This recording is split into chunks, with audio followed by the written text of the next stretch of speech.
서 2장입니다. 학계 2장 1절에서 9절까지 한 절씩 교독하겠습니다. 구약 성경 1311쪽 학계서 2장 1절에서 9절까지입니다.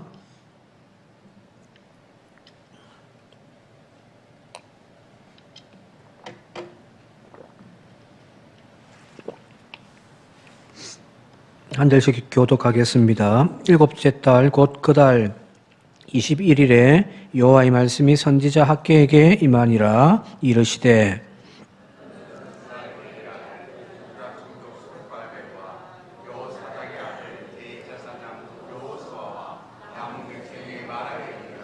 너희 가운데에 남아있는 자 중에서 이 성전의 이전 영광을 본 자가 누구냐?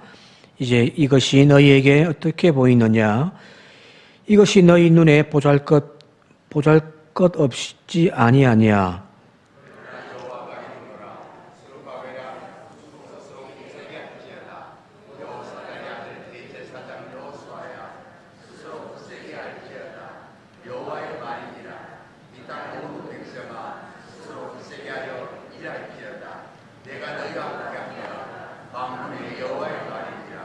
내가 애굽에서 나올 때에 내가 너희와 언약한 말과 나의 영이 계속하여 너희 가운데 머물러 있나니 너희는 두려워하지 말지어다.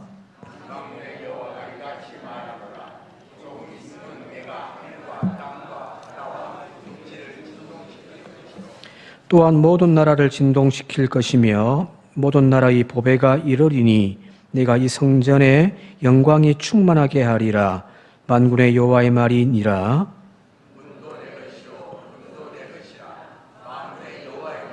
함께 읽겠습니다. 이 성전의 나중 영광이 이전 영광보다 크리라. 만군의 여호와의 말이니라. 내가 이곳에 평강을 주리라. 만군의 여호와의 말이니라. 아멘.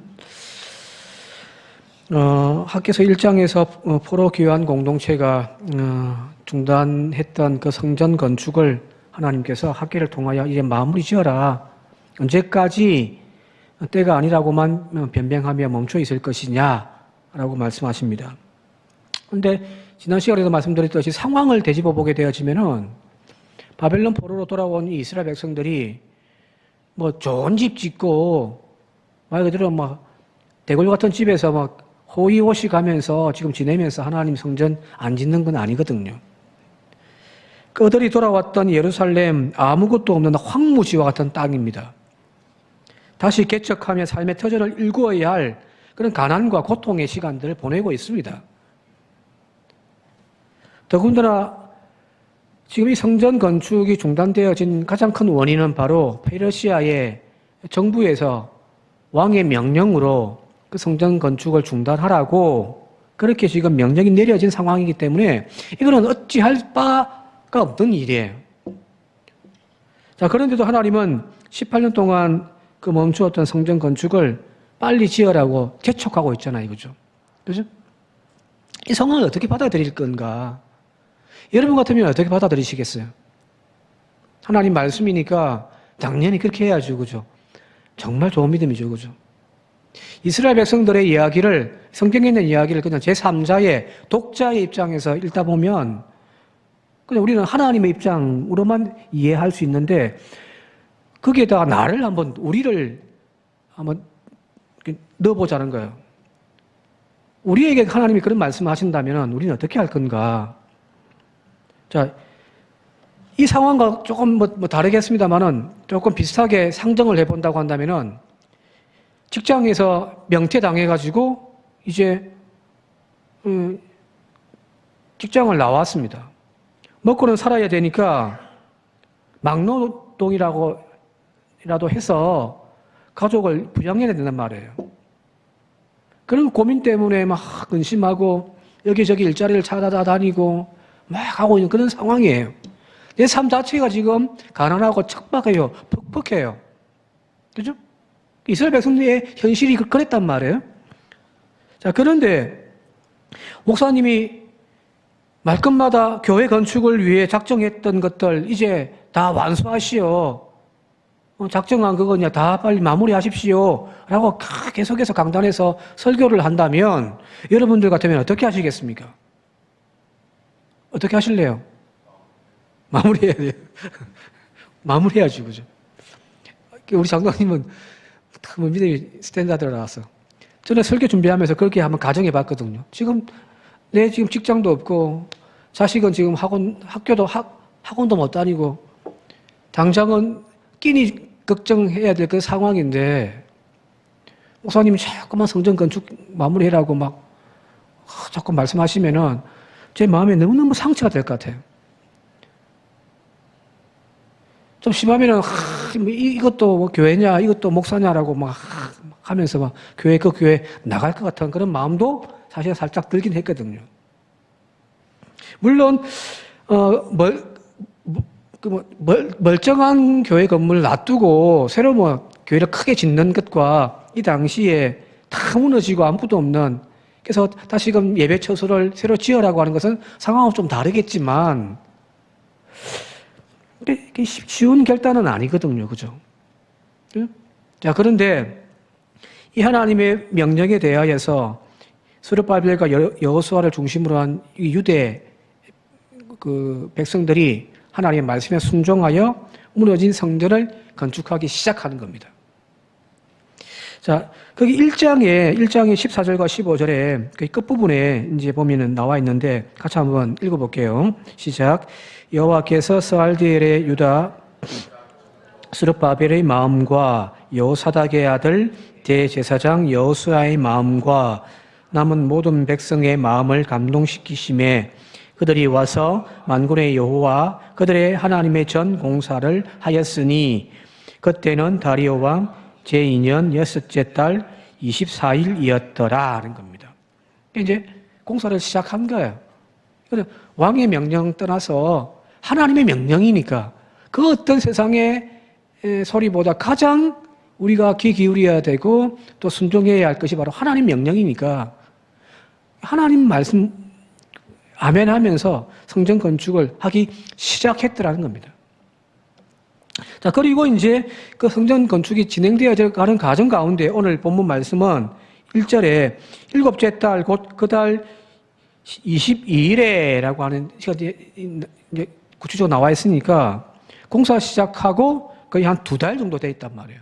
앞에서 15절에 여섯째 달 24일 공사 시작했는데 이제 한 달 정도 지났는가요? 일곱째 달 그 달 21일에 됐으니까 한 달이 채 안 된 상태에서 하나님이 다시금 학계를 통하여 말씀을 주신 거예요. 자, 이때가 언제냐면 지금이에요. 이제 초막절 유대인들의 3대 절기 중에서 유월절, 맥주절, 초막절이 있는데 그 초막절 1년 농사 다 끝내고 이제 우리로 이야기하면 추수감사의 절기를 일주일 동안 드리는 그 마지막 날쯤 되거든요. 유대인들이 다 모여든 거죠. 명절이니까. 가장 사람들이 많은 그때에 다시금 하나님의 말씀이 임하여서 지금 학계를 통하여 이제 말씀을 전달하는데 3절 말씀 한번 볼게요. 3절 시작. 너희 가운데 남아있는 자 중에서 이 성전의 이전 영광을 본 자가 누구냐? 이제 이것이 너희에게 어떻게 보이느냐? 이것이 너희 눈에 보잘것 없지 아니하냐 하는 겁니다. 지금 이제 성전이 다 건축된 것이 아니에요. 성전 건축 시작해서 이제 한 달 지났으니까 이제 겨우 이제 그 기초만 딱 닦아진 거예요. 기초만. 그런데 그 기초만 딱 봐도 엉성엉성하게 지어져 있는 그 모습 보면서 사람들이 실망하는 사람도 있을 거 아니에요, 그죠? 예전에 솔로몬 성전을 봤던 사람들도 있으니까요. 주님이 지금 그 이야기하고 있는 거예요. 이전의 영광을 본 사람, 이전 솔로몬 성전의 그 화려함을 봤던 사람들도 있을 건데 지금 이 성전 기초를 보고 어떤 마음이 드냐? 초라하지 않느냐? 라고 주님이 물으시는 거예요. 이 상황을 지금 자세하게 기록한 책이 에스더서거든요. 에스더서는 바로 이 상황을 역사적으로 쭉 기록해 놓은 겁니다. 한번 찾아볼게요. 에스더가 에스라 3장 11절부터 13절 같이 한번 쭉 읽어보도록 할게요. 시작. 모든 백성이 여호와의 성전 기초가 놓임을 보고 여호와를 찬송하며 큰 소리로 즐거이 부르며 제사장들과 레위 사람들과 나이 많은 족장들은 첫 성전을 보았으므로 이제 이 성전의 기초가 놓임을 보고 대성통곡하였으나 여러 사람은 기쁨으로 크게 함성을 지르니 백성이 크게 외치는 소리가 멀리 들리므로 즐거이 부르는 소리와 통곡하는 소리를 백성들이 분간하지 못하였더라 하는 겁니다. 여기 대성통곡하는 이유가 뭐냐면 여기 나와 있는 옛날에 바벨론 포로로 잡혀가기 전에 그때도 살아있었던 사람. 그래서 그 솔로몬의 성전의 화려함을 직접 경험했던 사람들이에요. 거기서 예배도 드렸던 그 사람들인 거예요. 그 사람들이 지금 와가지고 이제 성전 건축한다고 딱 하는데 기초만 탁 닦았는데도 너무너무 초라한 거예요. 그걸 보면서 가슴을 치면서 막 대성통곡을 하는 거죠.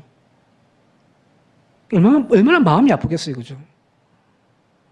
성수익이 다 지었던 건데 어느 날 시간이 지나가지고 와보니까 산천교회 이거 다 허물어지고 그냥 뭐 초라한 그냥 응? 오두막 같은 집 하나 다 있다고 생각해 보세요. 얼마나 가슴이 아프겠어요, 그죠? 너무너무 초라한 그 건물을 상상하면서 지금 막 대성통곡을 하고 있는 거거든요. 지금 하나님 말씀이 학교에 내리는 이 3절 말씀이 바로 그 말씀이거든요. 초라하지, 그지? 맞아요, 그죠? 단지 그 기초만, 돌만 쌓아 올린 그 기초만 초라한 것이 아니라, 여러분들, 그 건물의 어떤 위험이라고 하는 것이 사용되어지는 재료, 성전공들의 어떤 그 기술, 그까지 다 포함되잖아요, 이거죠. 갖다 놓은 재료들 보니까 형편없단 말이에요. 솔로몬 시대에는 다윗이 성전 건축하기를 작정하고 하나님 허락하지 않으셨지만은 자기 때가 아닌 자기의 아들 때라도 성전 건축할 수 있도록 다 준비해놨거든요. 다 준비해놨거든요.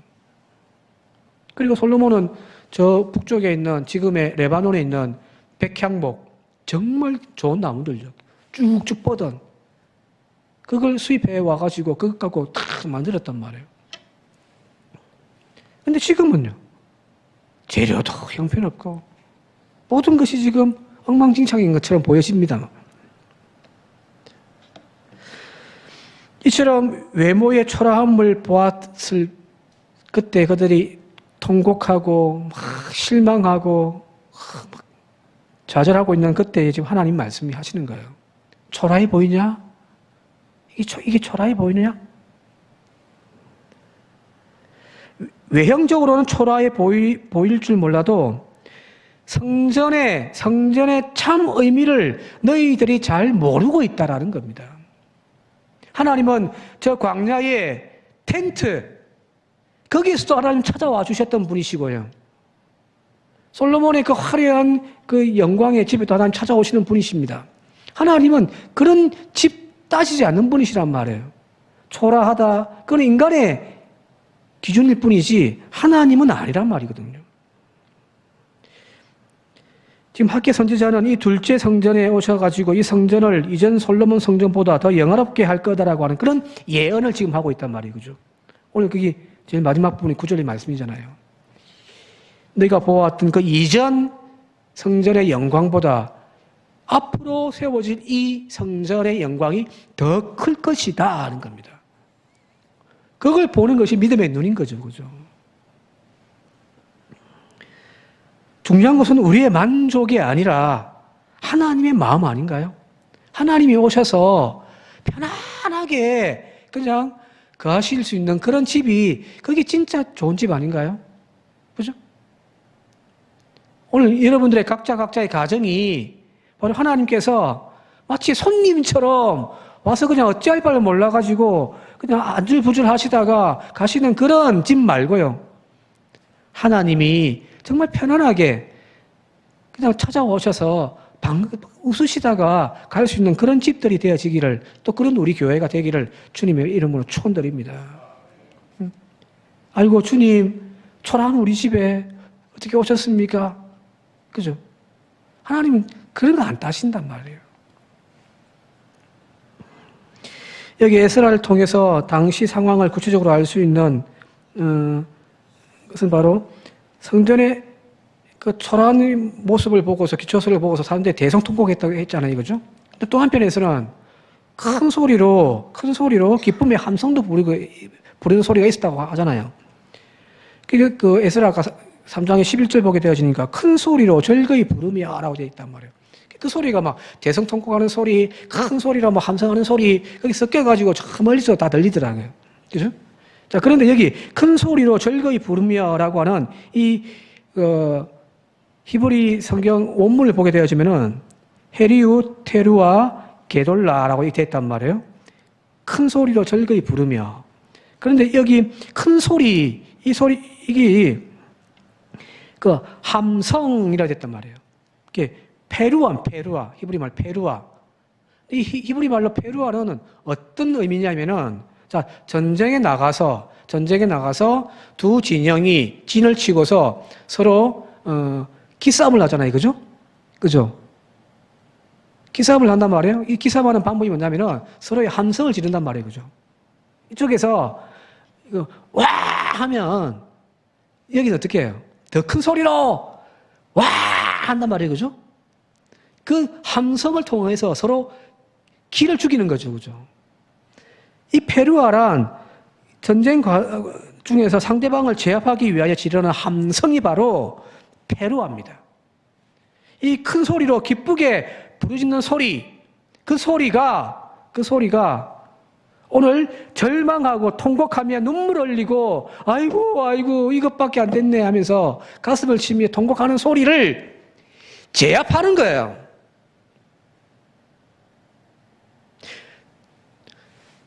하나님의 다시 지어질 성전 기초가 탁 세워지고 난 다음에 서로 다른 반응이 나온 거잖아요. 한쪽은 옛날 성전에 비해 가지고는 형편없는 거 보고 통곡하면서 아이고 하나님의 전이 이래가 되겠냐 막 통곡하는 소리가 있고, 또 한 소리는 하나님의 성전을 건축하기 위한 기초석에 탁 서고 하면서 그걸 보고서 기쁨의 큰 소리라니까요. 기쁨의 큰 소리, 함성을 와 지르는 소리가 함께 동시에 나오는 거죠. 그죠? 그런데 중요한 것은 통곡의 소리가 이 기쁨의 함성의 소리에 짓눌려 버리는 겁니다. 되는 교회와 안 되는 교회의 차이는 여기 있습니다. 어느 누군가는 절망과 슬픔, 부정적인 말들 쏟아내는 그런 사람도 있을 거예요. 그죠? 똑같은 걸 보더라도 서로 다른 입장이니까. 그러나 언제나 하나님의 약속 말씀을 믿고 아멘 하면서 믿습니다, 할 수 있습니다라고 하는 그 소리가 이 부정적인 소리를 잡아먹는 교회는요, 세워지고 되는 교회입니다. 그런데 반대로 이 부정적인 소리가 아이고 못 살겠다고 하는 이 부정적인 소리가 이 긍정의 소리를 잡아먹는 공동체는요, 망하는 겁니다. 그 단적인 예가 출애굽기에 나와 있는 이스라엘 백성들이 가나안을 정탐하고 돌아와서 대다수의 10명의 정탐꾼들이 부정적인 이야기를 하고 2명의 갈렙과 여호수아가 긍정의 이야기, 아멘입니다, 할 수 있습니다 라고 하는 이야기가 있었지만 이 10명의 소리가 더 커져버렸을 때에 결국 그들은 망한 거거든요. 그죠? 오늘 우리 교회에 큰 기쁨의 소리가 함성이 되어질 수 있기를 다시 한 번 더 주님의 이름으로 부탁을 드립니다. 네. 안 된다, 못하지, 어찌하노 하더라도 할 수 있다 해보자 하는 그 말들이 오늘 우리를 다시금 이렇게 세우는 이런 교회 되어질 수 있기를 다시 한 번 더 주님의 이름으로 축원드립니다. 자, 계속해서 10절 말씀. 이게 이제 앞부분의 이야기고요. 다시 이제 하나님의 그 새로운 예언이 10절부터 등장하는데 10절 말씀 같이 한번 읽어볼게요. 시작. 다리오 왕 제2년 9째 달 24일에 여호와의 말씀이 선지자 학개에게 임하니라. 이제 그 이후로 또 2달 만에 또 학개에게 말씀이 임한 거예요. 그런데 이번에 들려주는 하나님의 말씀은 좀 아리송해요. 말이 까리하고 이게 무슨 말이지? 수수께끼 같은 말씀이 나오는데 그냥 한 12절과 13절만 한번 읽어볼게요. 12절, 13절 시작. 사람이 옷자락에 거룩한 고기를 샀는데 그 옷자락이 만일 떡에나 국에나 포도주에나 기름에나 다른 음식물에 닿았으면 그것이 성물이 되겠느냐 하라. 학개가 물음에 제사장들이 대답하여 이르되 아니니라 하는지라. 13절 학개가 이르되 시체를 만져서 부정해진 자가 만일 그것들 가운데 하나를 만지면 그것이 부정하겠느냐 하니 제사장들이 대답하여 이르되 부정하리라 하더라 하는 겁니다. 이 무슨 말인지 아시겠습니까? 전체를 읽어보면 무슨 말인지 알 수가 있을 거예요. 자, 제가 이걸 지금 이제 고기 덩어리다 합시다. 하나님 앞에 이제 제사에 드리는 거예요. 하나님께 드려진 것은 이제 성물이 되어지거든요. 거룩해진단 말이에요. 그래서 이걸 함부로 이게 처리를 할 수가 없단 말이에요. 거룩한 이제 성물이 되어졌어요. 하나님께 드렸기 때문에. 그런데 이 고기를 제 옷으로 샀단 말이에요. 여기 수군가 하면 되겠네. 고기가 들고 가니까 그래서 제 옷으로 이 고기를 샀단 말이에요. 그죠? 그리고 난 다음에 이제 이 고기 갖고 이 수건을 가지고 어떤 다른 음식에 떡이나 포도주나 국이나 다른 음식에 이걸 탁 덮었단 말이에요. 덮었다가 이걸 이제 빼내면 이 다른 음식이 떡이 거룩해지겠냐는 거예요. 물어볼게요. 거룩해집니까? 안 집니까? 고기는 하나님께 드렸기 때문에 거룩한 거 맞아요. 성물이에요. 그걸 덮었던 수건으로 다른 음식을 덮어버리면 그 음식은 거룩해질까 안 질까? 주님이 지금 제사장들에게 그걸 물어보라는 거예요. 근데 제사장들은 뭐라고 대답하냐면 아니요 라고 대답했습니다. 맞아요. 거룩해지지 않습니다. 반면에 이제 부정한 것을 만진 것에 내가 누군가를 만져서 부정해졌잖아요. 그죠? 부정해진 자를 내가 또 누군가를 접촉하게 되어지면은 그 사람은 부정해지는 거예요. 지금 그 이야기예요. 쉽게 말하면은 사람이 거룩한 교회를 다닌다고 그 사람이 다 거룩해지는 건가요? 교회를 거룩한 하나의 보적이라고 합시다. 이 교회에 들어오는 사람들마다 다 거룩해집니까? 그러니까 좀 더 쉽게 아내가 믿음이 너무너무 좋은 권사님이세요. 정말 전도 열심히 하고 천사 같은 천국 아마 간다면 첫 번째로 갈 사람 그런 거룩한 아내인데 예수 안 믿는 남편이 그 아내와 같이 산다고 거룩해집니까? 거룩해집니까? 아니죠. 그죠? 지금 그 이야기를 하고 있는 거거든요. 거룩은 내가 하나님 앞에 거룩하게 살려고 몸부림치는 그 몸부림을 통하여 우리에게 온전히 이루어지는 거예요. 그냥 거룩한 자리에 내가 서 있다고 거기에 들어갔다고 내가 그들과 어울린다고 내가 거룩해지는 것이 아니라는 겁니다. 마치 이 수건으로 다른 음식을 덮었다고 해서 그 음식이 거룩해지지 않는 것과 똑같다는 이야기거든요. 이 이야기의 핵심은 뭐냐면 앞부분에는 하나님의 성전을 외적인 신앙을 위한 외적인 요소를 회복하라는 이야기였고 지금 이 이야기는 너희의 내면의 신앙을 회복하라는 이야기입니다. 이 성전 거룩하게 지어가지고 너희들이 거기서 예배 드린다고 너희 스스로가 거룩해졌다라고 생각해서는 안 된다는 거예요. 교회 나오고 11조 한다고 너희가 거룩해진 것은 아니라는 거예요. 삶이 거룩해져야 되는 거지. 현대교회, 오늘날 한국교회의 가장 큰 문제 중에 하나가 바로 이 부분이 아닌가 싶습니다. 교회들은 너무너무 거창하고 멋져요. 그죠? 교회 건물당은. 얼마나 멋집니까? 몇백억씩 요즘 들고 막 그러니까. 탁 들어가면은 막 시설도 잘 되어 있습니다. 거기 앉아서 찬양 쫙 부르면요. 콘서트 온 것 같아가지고요. 가슴이 막 벌렁벌렁거립니다.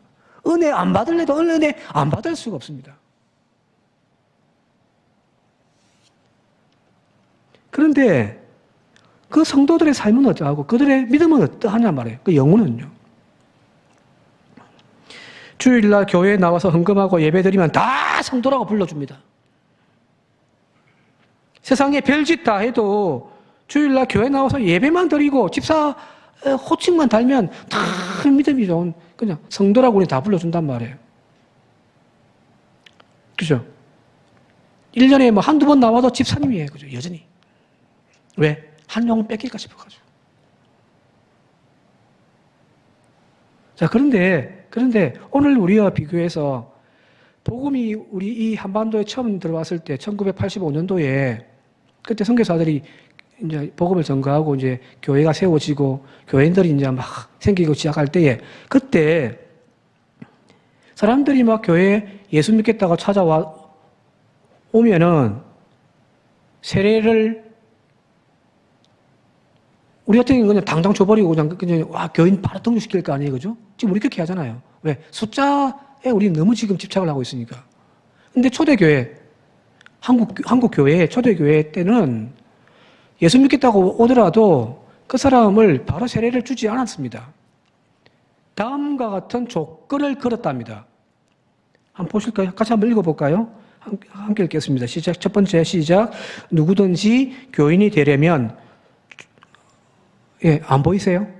제가 읽어드릴게요. 누구든지 교인이 되려면 조상 숭배를 해서는 안 된다.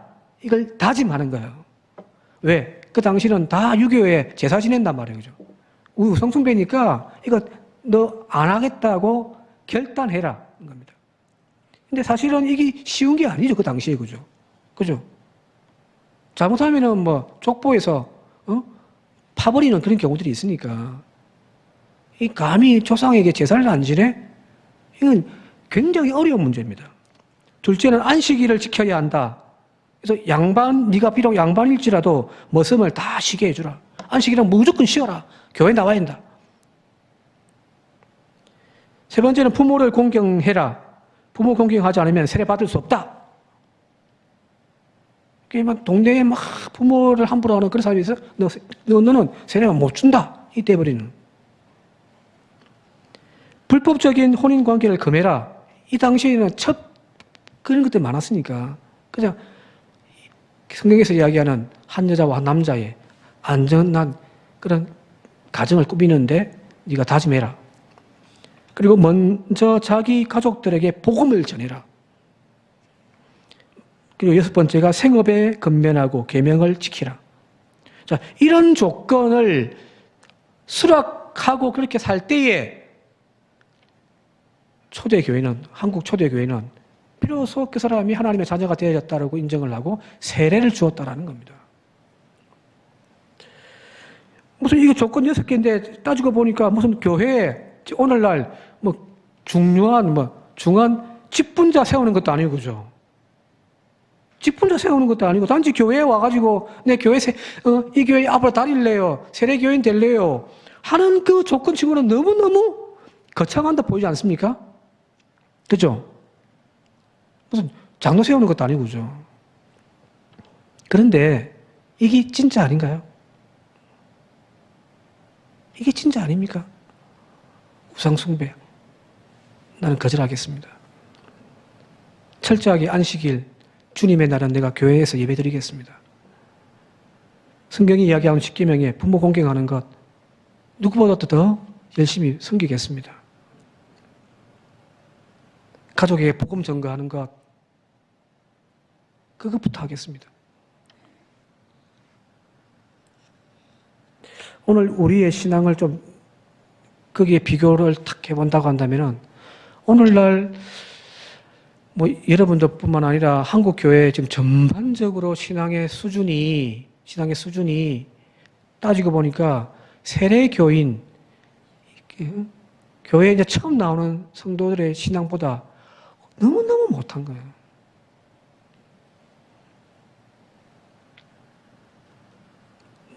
오늘 우리의 신앙생활을 좀 더 각성했으면 좋겠습니다. 뭐 지금이야 우리끼리만 이렇게 좁은 시선을 바라보니까 아이고 저 사람보다야 내가 더 낫고 더 헌신하고 그래 보이는 것처럼 보여지지만 초대교회와 딱 비교해보면은 너무너무 형편이 없습니다. 한국 교회의 지금 영적인 수준이 이만큼 지금 떨어져 있다는 거거든요. 그죠? 초신자보다 못한 상황. 중직자들이, 목사들도 마찬가지로. 누가복음에 나와 있는 주님께서 하셨던 말씀, 인자가 올 때에 세상에서 믿음을 보겠느냐? 그 말씀의 의미가 오늘 이것이 아닌가 싶습니다. 깔아앉고 있는 거거든요. 그죠? 다시 우리가, 이거 목사님, 다른 교회는 요즘 그런 것도 안 한다고 하던데요. 그게 아니라, 우리의 지금 수준이 지금 전체적으로 함께 침몰되어져 가고 있는 주변의 일을 바라보는 것이 아니라, 오직 믿음의 주여 온전케 하시는 예수를 바라보고, 또 우리 초대교회의 그 교인들의 열정을 다시 바라보면서 다시 우리의 믿음을 끌어올리는 저와 여러분들 되어줄 수 있기를 시간 주님의 이름으로 축원드립니다. 함께 기도드리겠습니다. 아버지 하나님, 하나님의 성전을 내버려 두지 아니하는 저희들 되게 하여 주시옵소서. 지난 주일의 말씀처럼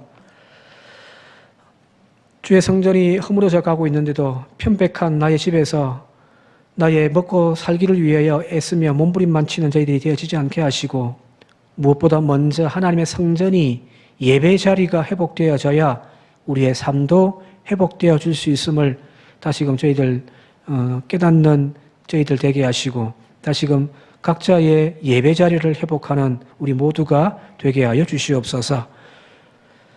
우리의 신앙이 너무너무 형편없다는 사실을 다시 한번 더 저희들 자각할 수 있게 하시고, 게을렀던 우리의 신앙을 다시금 일깨울 수 있는 그런 믿음의 열정을 저희들 다시 허락하여 주옵소서. 예수님의 이름으로 기도드리옵나이다. 아멘.